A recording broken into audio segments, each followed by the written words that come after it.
여러분 안녕하세요. 정형외과 전문의 권유진입니다. 오늘은 가슴의 대흉근 파열의 진단 및 치료에 관해 살펴보도록 하겠습니다. 대흉근 파열이라는 것은 가슴에 있는 이 근육을 말하는 것인데요. 아주 드문 손상이라고 할 수가 있겠습니다. 주로 발생하는 원인으로서는 벤치프레스를 하다가 한쪽으로 쏠리면서 어깨가 외회전 바깥쪽으로 확 제껴지면서 대흉근이 견열 파열되는 경우가 있을 수가 있겠습니다.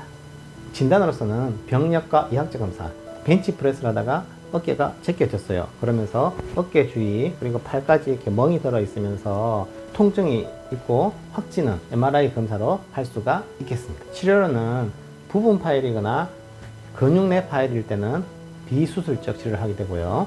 완전 파열이면서 뼈에서 견열 파열일 때 혹은 근육과 힘줄의 경계부 파열일 때 그때는 수술적 치료를 하는 경우도 있겠습니다. 구독, 좋아요, 알림 설정은 영상 제작에 큰 힘이 되겠습니다. 대흉근 파열의 비수술적 치료로는 보호대를 6주간 착용하게 됩니다. 그리고 팔을 안 쓰게 하고 냉찜질, 소염 진통제, 물리치료 등으로 비수술적 치료를 할 수가 있겠습니다. 대흉근이 파열됐을 때 비수술적 치료를 하는 적응증으로는 첫 번째로는 요구 수준이 낮은 노인 환자, 두 번째로는 근육 내 파열이 있습니다. 근육 내 파열이라는 것은 근육 안에서 파열된 것에서는 꼬맬 수가 없기 때문에 수술할 수가 없겠습니다. 그리고 경도의 부분 파열일 때는 대부분 수술하지를 않겠습니다. 수술을 하지 않았을 때, 비수술적 치료를 했을 때 결과를 살펴보게 되면 젊거나 활동적인 환자에서는 수술한 것이 더 좋은 것으로 되어 있고요. 대흉근이 파열되면 팔을 이렇게 벌렸을 때 전방 애가부 윤곽이 없어지게 됩니다. 이쪽에 겨드랑이 이런 앞쪽 윤곽이 대흉근인데 이게 끊어져 있으면 없기 때문에 미용적으로도 좋지 않고요. 근력도 약해질 수가 있겠습니다. 그리고 끊어진 대흉근 때문에 회복 기간이 늦게 되고 환자의 만족도도 낮은 것으로 되어 있고요. 경쟁적으로 하는 스포츠, 복귀는 특히 더 늦은 것으로 되어 있기 때문에 젊고 활동적인 사람은 수술하는 것을 권장해 드립니다. 수술적 치료를 살펴보도록 하겠습니다. 대부분은 절개를 해서 1차 봉합술을 시행하게 됩니다. 적응증으로서는 급성 파열, 특히 젊고 활동적이고 운동선수에서는 수술적 치료를 하는 것이 추천되고 있고요.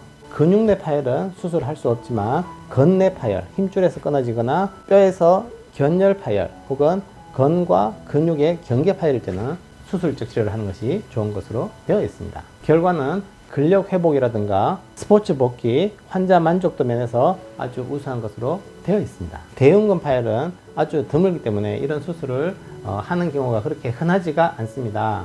과거에 부산에 환자가 발생했는데 그 환자분께서 여러 병원을 돌아다니다가 저한테 온 환자가 있었습니다. 그 환자분께서는 다른 병원을 가니까 대부분에서 이런 수술을 해본 적이 없어서 못하겠다 이런 경우가 있어서 수소문해서 저에게 왔는데 보니까 그 환자도 역시 벤치프레스를 하다가 추가 한쪽이 빠지면서 어깨가 갑자기 반대쪽으로 확 이렇게 제껴지면서 대흉근이 파열돼서 저한테 와서 수술해서 좋은 결과를 보였습니다. 그래서 그런 수술한 경우를 모아서 제가 정형외과 학회 논문을 발표한 적이 있었습니다. 그래서 그 논문을 잠깐 살펴보게 되면 50% 이상은 운동선수에게서 발생하고 대부분은 벤치프레스 운동을 하다가 발생하는 것으로 되어 있습니다.